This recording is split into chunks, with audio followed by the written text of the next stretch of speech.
it looks really incredible. I was interested because Bob Wilson had talked about, the little girl, and you've spoken about how there are all these different Marinas, the frightened child, the daughter of partisans, the old, almost a spiritually though, an old soul. Are all of these on display during this? Oh, definitely, they're all on display.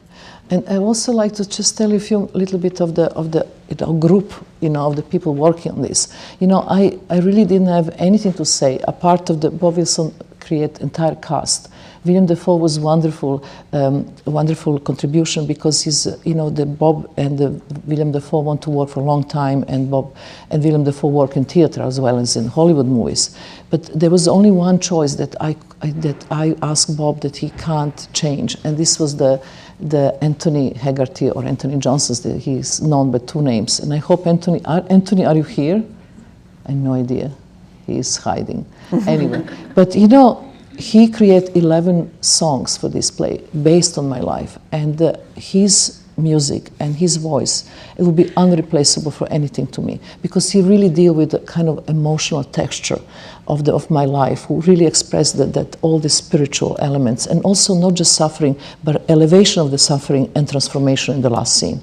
So that was really important. And then the Willem, Willem was everything. Willem was my lover, my husband, my father, old general who lost the memory, the Joker. He had this multifunctionality. And Bob Wilson created a stage who was separate from the general stage, like just for Willem. And then he will sometimes, this stage will go up and down, and sometimes he will come to the main stage, go back. So we'll have this multifunctional interaction with the piece. It's quite something. And then a part of this, there was also the few of the performance artists who actually, some of them it was my students, some of them not, and then the dancers. So it's an interesting cast and mixture with different professions. And the texture is just quite incredible. I mean, you spent a lot of time yourself exposing yourself as an artist. Did you feel that you learned something about yourself during this whole process?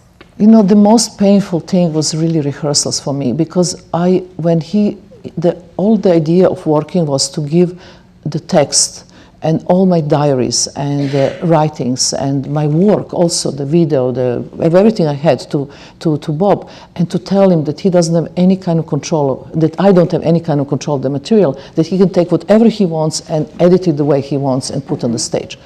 And then he looked at the old material and he said, you know what? I'm not interested about your art. Everybody knows. So I'm interested in your life. And the life was pretty tragic. And then he said, your life is so tragic, so let's make some slapsticks out of this. He said, it's the worst thing if you actually tragic scenes make tragic on the scene, because they look like kitsch. But if you take the tragic and make fun of it, then tragic is even more tragic. So this is what he was doing. And for me, it was so hard, to actually redo these scenes, because some of them are traumatic experience. I just want to give you one simple example how he was dealing with my material.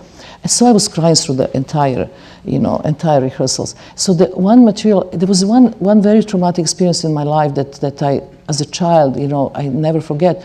And I told him about the scene, and then he said, "Oh, we're going to do this scene." So the scene was like that. It was few scenes. The one was with my mother and father, who had a horrible marriage, very violent. And after 20 years, they decide for the friends to celebrate 20 years of marriage, but it was just a kind of farce in the front of public, not really real. And then in the kitchen, when everybody left, my father never do anything in the kitchen, but this time he discovered that he wanted to wash champagne glasses. So I was there with a little towel, I was 15 years old, waiting for the father to wash the glass that can dry. And the first glass he took, he broke. And in that moment, mother entered the room. And then he was standing there with broken glass. And my mother starts screaming that this broken glass presented marriage and nothing was working, and this is how everything is horrible, and this is, what the situation is. And he listened, and there was this tension in the situation that he stand with the broken glass, and I'm standing with the towel, and you never know if something horrible going to happen. And she's going on and on for 40 minutes. And then total silence, he don't move. And then in one point, he asked her, "Are you finished?" And she said, "Yes." And then he took 11 glasses, one by one, just throw them on the floor like this. And then he said to her, "I could not listen to this 11 more times." So then he left, fine. So the Bob Wilson take the scene and ask Willem Dafoe to repeat the scene 11 times. Wow, I have to listen this every rehearsal. I am completely free from the scene. I am cured. It's like psychoanalysis. It was great. Did you, when he said that to you, that your life is so tragic, did you feel that way yourself? Yeah, I was very unhappy as a child, but you know, I use this material and I work with this, and I think I'm a very happy person right now. But it takes a long time to get to there. It took me 40 years. But I tell you, no psychoanalysis, just work. What you have to do, what happened in this theater piece, it was that Bob Wilson found the key that takes something so personal, like my life, turn around and made universal for everybody else in the public. Looking at that scenes, actually you can find yourself in every of these little scenes. Somehow somebody project his own life. So it's the biography for everybody else. And that's important. You talk about pain and how you've creatively used this. But you've also, pain is an essential element in all your work. And you've talked about how happiness is not creative. No. So is it impossible to, I mean, happiness is It's a very state. basic human, but it's also a very basic human emotion that we all, pure joy. Is it that there's no well there for art to draw on? What you can do with happiness, you're happy. You don't need to do anything. You do absolutely to do anything. That's the whole thing. You work from suffering and unhappiness and frustrations and unbalance and all these things, to create again this balanced world. But when you are in balanced world and you're in a happy state, that's the state which is wonderful. You don't need to create from that state. Why? So are people who haven't suffered not able to do art? Who didn't suffer? I think people who suffer, I don't know, they make happy art, but maybe it doesn't change the world. It doesn't do anything to anybody. I mean, really, it's a very interesting thing. Like I really love this. I love Dostoevsky, but this amazing description of the epileptic attack of one of his main characters in The Idiot. Do you ever read this? Which is incredible, describing the state just before this epileptic attack comes. And he said that the state is like a kind of moment of complete illumination. When you had this feeling of luminosity, balance, and complete the kind of harmony, and your body is so involved in this, and experience is so strong that you actually can't deal with that. It's too much, and then turn into epileptic attack. You see? Sometimes happiness you have to take in small dosages. Do you think how much of that worldview do you think relates partially to the culture that you grew up in? Because I think there's people would, a stereotype, let's say, of America would be that that's a very different view than Americans have, that they have a much more positive or optimistic But viewpoint. you also don't expect that. You're all thinking about immortality here. It's totally different. No, we are all about tragic. I mean, we are Slavic souls.